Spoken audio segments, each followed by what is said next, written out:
सास और बहू की सशक्त मित्रता। यह कहानी एक छोटे से गांव की है, जहां एक सास और उसकी बहू की गहरी दोस्ती ने गांव के हर व्यक्ति को यह सिखाया कि रिश्ते केवल रक्त के रिश्ते नहीं होते, बल्कि सच्चे रिश्ते तो समझ, समर्थन और एक दूसरे की मदद से बनते हैं।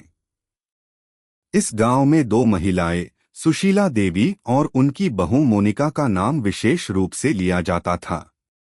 इनकी मित्रता और एक दूसरे के प्रति सम्मान ने न केवल उनके परिवार को सशक्त बनाया, बल्कि पूरे गांव में एक मिसाल कायम की।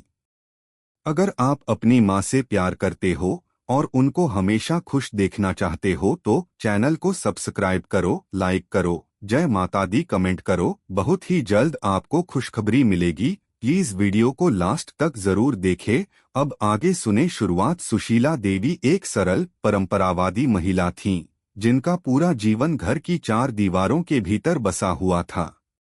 वे हमेशा अपने परिवार की देखभाल करने, घर को व्यवस्थित रखने और उनके पति की सेवा करने में व्यस्त रहतीं। उनका विश्वास था कि एक महिला का असली कार्य घर की देखभाल करना और बच्चों को अच्छे संस्कार देना है। वे सख्त थीं, लेकिन उनका प्यार सच्चा और गहरा था। मोनिका, सुशीला देवी की बहू, एक शिक्षित और आत्मनिर्भर महिला थी। वह शहर से आई थी और अपने माता पिता के घर में पली बढ़ी थी। वह अपने करियर को लेकर बहुत प्रतिबद्ध थी और उसे अपने परिवार के प्रति भी गहरी जिम्मेदारी महसूस होती थी।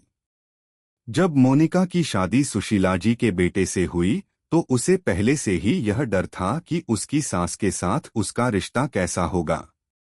एक सास और बहू के रिश्ते में अक्सर खींचतान और अनबन देखी जाती है, लेकिन मोनिका ने यह ठान लिया था कि वह सुशीला देवी के साथ अच्छे रिश्ते बनाएगी और उन्हें अपने रिश्ते को समझने का समय देगी। एक नए रिश्ते की शुरुआत। शादी के कुछ महीनों बाद मोनिका और सुशीला देवी के बीच एक ठंडी सी दूरी थी। दोनों एक दूसरे से बात करतीं, लेकिन किसी गहरी मित्रता का एहसास नहीं था। एक दिन मोनिका को महसूस हुआ कि उसे अपनी सास के साथ अच्छे रिश्ते बनाने के लिए कुछ कदम उठाने चाहिए। उसने सोचा, अगर मैं उन्हें समझ सकती हूँ तो शायद वे भी मुझे समझ सकती हैं। मोनिका ने धीरे धीरे अपने सास से बातचीत शुरू की और उनके साथ समय बिताना शुरू किया। वह सुबह सुबह सुशीला देवी के साथ बगीचे में काम करने जाती। उसने सुशीला देवी से उनके जीवन के अनुभवों के बारे में पूछा और उनकी कहानियां सुनने का आनंद लिया। सुशीला देवी को यह देखकर बहुत अच्छा लगा कि मोनिका उनका साथ चाहती है और उन्होंने मोनिका को भी अपने अनुभवों के बारे में बताना शुरू किया। धीरे धीरे दोनों के बीच एक गहरी मित्रता का जन्म हुआ। एक दूसरे का समर्थन। मोनिका का करियर बहुत अहम था, लेकिन सास के साथ अपनी जिम्मेदारियां निभाना भी उसकी प्राथमिकता थी। एक दिन उसकी कंपनी ने उसे एक महत्वपूर्ण प्रमोशन ऑफर किया, लेकिन इसके लिए उसे अपने घर से शहर जाना पड़ा। मोनिका परेशान थी, क्योंकि यह निर्णय उसके परिवार से दूर होने का था। उसने सुशीला देवी से अपनी समस्या साझा की।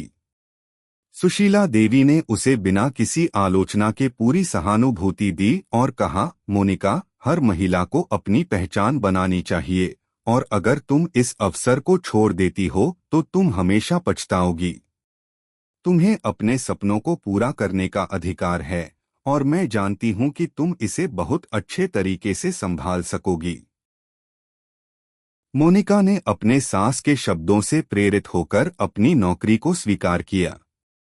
उसने जब अपना निर्णय लिया तो उसे कभी यह महसूस नहीं हुआ कि उसने घर और परिवार के प्रति अपनी जिम्मेदारियों को छोड़ा है। वह जानती थी कि उसकी सास हमेशा उसके साथ हैं और वह हर कदम पर उसे मार्गदर्शन दे रही थीं। इस बीच सुशीला देवी ने भी मोनिका से बहुत कुछ सीखा।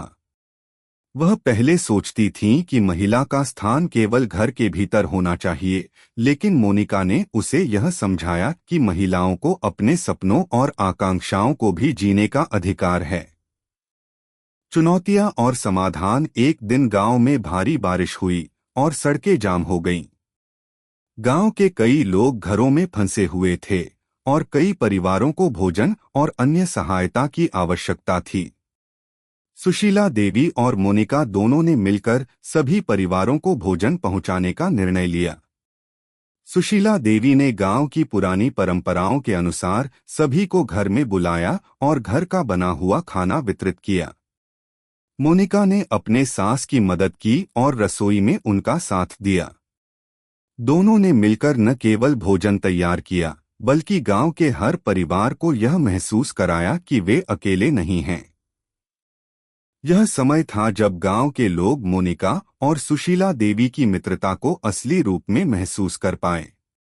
उनकी एकता और सहयोग ने सबको एकजुट किया और एक दूसरे के प्रति प्यार और समर्थन का एहसास दिलाया।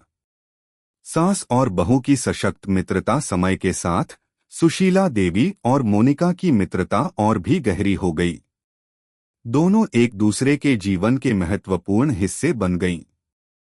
वे न केवल सास और बहू थीं, बल्कि एक दूसरे की सबसे बड़ी मित्र भी बन चुकी थीं।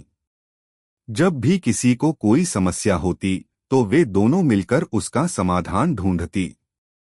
उनके रिश्ते ने सभी को यह सिखाया कि रिश्ते सच्चे और स्थायी तब होते हैं जब आप एक दूसरे की इज्जत करते हैं, समझते हैं और समर्थन करते हैं। गांव में लोग अक्सर कहते थे, यहाँ सास और बहू के रिश्ते का एक नया रूप देखने को मिलता है, जो पूरी दुनिया के लिए एक उदाहरण बन सकता है। निष्कर्ष, सुशीला देवी और मोनिका की सशक्त मित्रता ने यह साबित कर दिया कि रिश्ते केवल खून के रिश्तों तक सीमित नहीं होते। विश्वास, समझ और सम्मान ही एक रिश्ते को मजबूत बनाते हैं। जब सास और बहू एक दूसरे के मित्र बन जाते हैं, तो उनका रिश्ता केवल परिवार तक सीमित नहीं रहता, बल्कि वह समाज में एक सकारात्मक परिवर्तन लाता है। इस कहानी ने यह सिखाया कि हर रिश्ते में दोस्ती और प्यार की महत्वपूर्ण भूमिका होती है। रिश्ते केवल संघर्ष और दबाव से नहीं बनते, बल्कि सहयोग और समझ से विकसित होते हैं। अंत में यह कहानी उन सास और बहुओं के लिए एक प्रेरणा बन गई जो अपने रिश्ते को एक नई दिशा देना चाहती हैं। सास और बहू की सशक्त मित्रता केवल उनके परिवार के लिए नहीं, बल्कि समाज के लिए भी एक प्रेरणा बन गई। कैसी लगी आपको कहानी? प्लीज कमेंट करो, लाइक करो, सब्सक्राइब करो। धन्यवाद।